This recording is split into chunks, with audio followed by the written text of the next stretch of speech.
I have often puzzled and puzzled about what it must be like to go to sleep and never wake up, to be simply not there forever and ever. After all, one has some intimation of this by the interval that separates going to sleep from waking, when we don't have any dreams but go to sleep, and then suddenly we're there again, and in the interim there was nothing. And if there was never any end to that interval, if the waking up didn't happen, that's such a curious thought. And yet, you know, I believe that although that's rather gloomy kind of consideration, I found that's one of the most creative thoughts I ever thought in my life, and I keep going back to it. You know, it's in line with a lot of the very fundamental questions that children ask. When they say, "Mummy, who would I have been if you had married someone else?" These are the kind of questions that make us puzzle profoundly about our existence. And one of the reasons why I think thinking about not being, about total non-existence, is so creative, is that in comparison with that thought, the fact that we are seems kind of cool, incredibly odd. But you know, in the Western world, I suppose we have two dominant ideas about what happens to us when we die. There's the old-fashioned idea that after we die, we go to another world.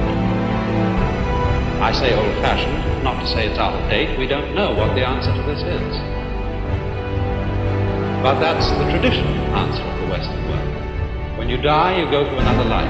Maybe heaven, maybe purgatory, maybe hell, who knows. I think nowadays, though, the more general idea, the more plausible idea to many people, is that when we die, we just cease to be.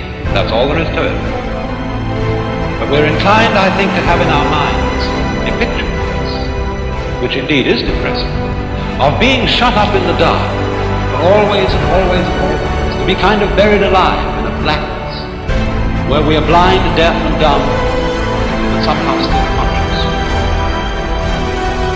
But in the Eastern world, there are different ideas of this.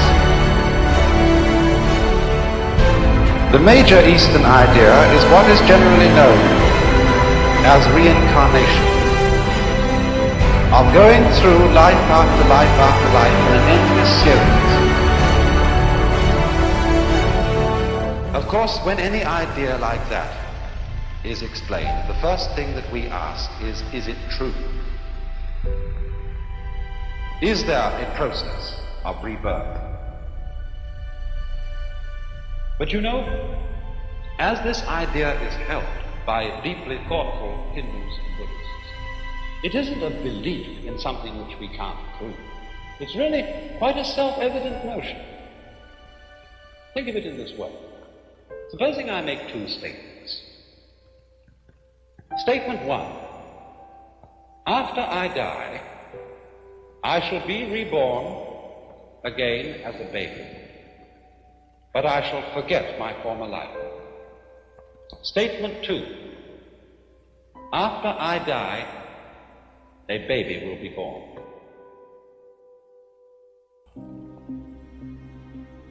If you die and your memory comes to an end, and you forget who you were, being reborn again is exactly the equivalent of somebody else being born, because we have no consciousness of our continuity unless we have memory.